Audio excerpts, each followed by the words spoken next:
नमस्कार। आइए सुनते हैं आधुनिक मानव शांति की खोज में स्वामी निखिलेश्वरानंद जी की पुस्तक से आज का अंक। आज का शीर्षक है जो कुछ है सो तू ही है। स्वामी निखिलेश्वरानंद जी बता रहे हैं कि श्री रामकृष्ण देव ने अपने प्रिय शिष्य नरेंद्र नाथ से, जो बाद में स्वामी विवेकानंद बने, पूछा, नरेन, तेरी इच्छा क्या है? नरेंद्र नाथ ने कहा, मैं हमेशा समाधि में लीन रहना चाहता हूं।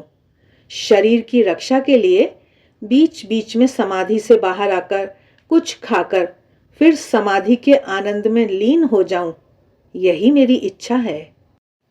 यदि दूसरे कोई गुरु होते तो अपने शिष्य की ऐसी समाधि में ही रहने की भावना देखकर प्रसन्न हो जाते, परंतु ये गुरु तो अनोखे थे।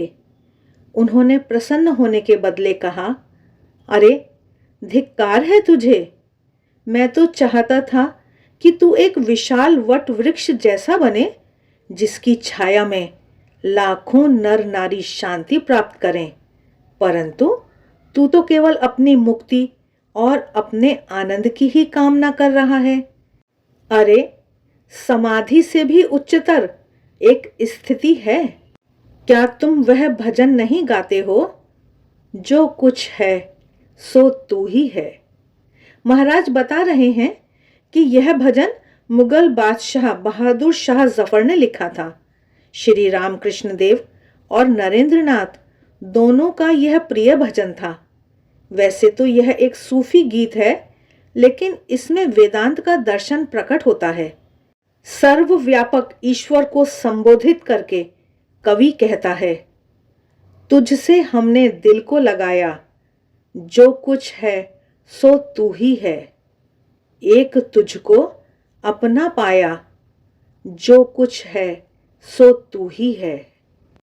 इस गीत में कहा गया है कि संसार में जो कुछ है वह सब ईश्वर ही है।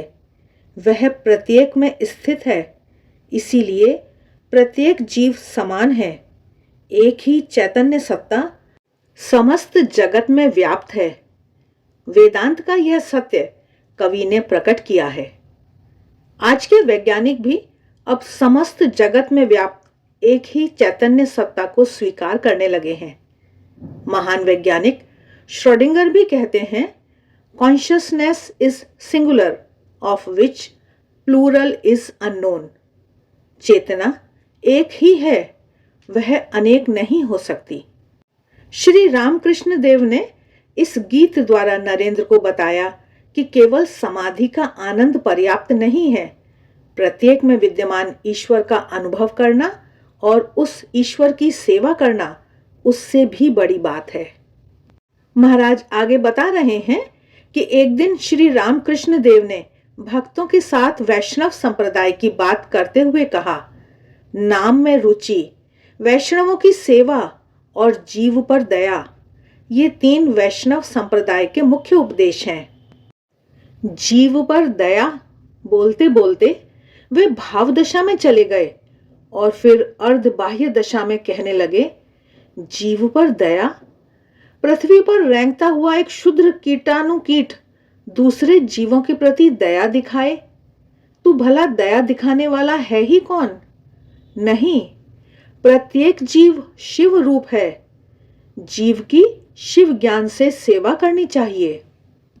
नरेंद्र नाथ ने गुरुदेव के इन शब्दों में अद्भुत प्रकाश देखकर कहा, यदि मुझे अवसर मिलेगा तो इस महान सत्य को संसार के सामने प्रस्तुत करूंगा। उन्हें अवसर मिला भी। अमेरिका से वापस आने के बाद उन्होंने रामकृष्ण मिशन की स्थापना की और उसमें शिव ज्ञान से जीव सेवा के आदर्श को साकार किया। स्वामी निखिलेश्वरानंद जी आगे बता रहे हैं कि एक दिन स्वामी विवेकानंद जी से मिलने के लिए कोलकाता से एक युवक आया। उसने कहा, स्वामी जी, मैंने अनेक उपाय किए, परंतु मेरे मन में शांति नहीं है। तो स्वामी जी ने उससे पूछा, शांति प्राप्त करने के लिए तुम क्या करते हो?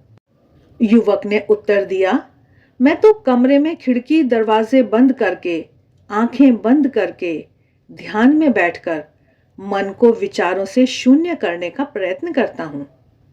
यह सुनकर स्वामी विवेकानंद जी ने कहा, वत्स, यदि तुम्हें शांति चाहिए तो सर्वप्रथम तुम अपने कमरे के बंद खिड़की दरवाजों को खोल दो। फिर आंखें खोलकर देखो कि पड़ोस में कौन दुखी, भूखा, गरीब, निराश्रित, रोगी है। उनकी सेवा करना शुरू कर दो। तुम्हें तुरंत मन की शांति मिलेगी। महाराज आगे बता रहे हैं कि शांति प्राप्त करने का सरलतम मार्ग है दूसरों की निस्वार्थ सेवा करना। आज मनुष्य बहुत दुखी और अशांत है।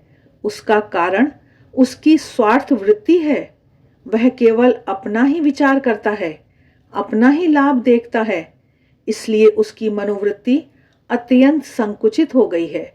उसके अंदर स्थित शांति के स्रोत के सामने स्वार्थ का भयानक अवरोध इतना मजबूत बन जाता है कि अंदर की शांति का प्रवाह बाहर आ नहीं सकता।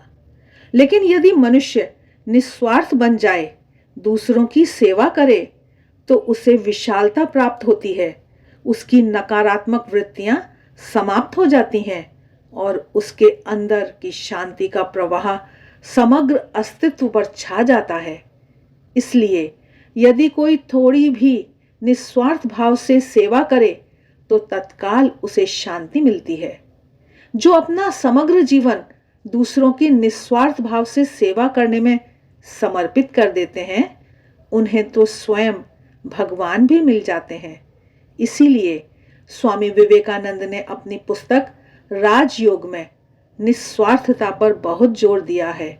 वे कहते हैं, मानव जीवन के विषय में समग्र विचार एक ही शब्द में वर्णन कर सकते हैं, निस्वार्थता।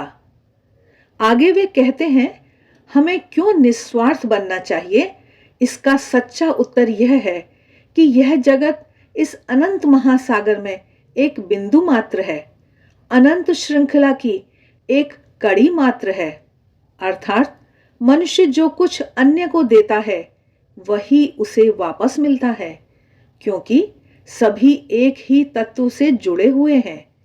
जैसे श्रृंखला की कड़ी उस श्रृंखला से अलग नहीं, वैसे ही एक मनुष्य दूसरे से अलग नहीं है। इसलिए यदि वह निस्वार्थ भाव से दूसरों की सेवा करता है तो उससे वह अपना ही कल्याण करता है, क्योंकि वेदांत की दृष्टि से दूसरा तो कोई है ही नहीं। मनुष्य दूसरों को जो देता है वही उसके पास वापस आता है। डायनामो में जैसे विद्युत की शक्ति घूम घूम कर वापस आती है, वैसे ही इस सूक्ष्म जगत में भी व्यक्ति जो कुछ विचार और कार्य अन्य के लिए करता है वे सब उसके पास वापस आते हैं। इसलिए यदि निस्वार्थ भाव से दूसरों की सेवा करके उन्हें सुख शांति दी गई हो तो वही सुख शांति बढ़कर दुगनी होकर वापस आती है। इसी प्रकार यदि अन्य को दुख दिया गया हो तो वह दुख भी बढ़कर वापस लौटता है। अतः यदि स्वयं के दुख दूर करना हो तो दूसरों के दुख दूर करें। यह दुख दूर करने का सरलतम मार्ग है।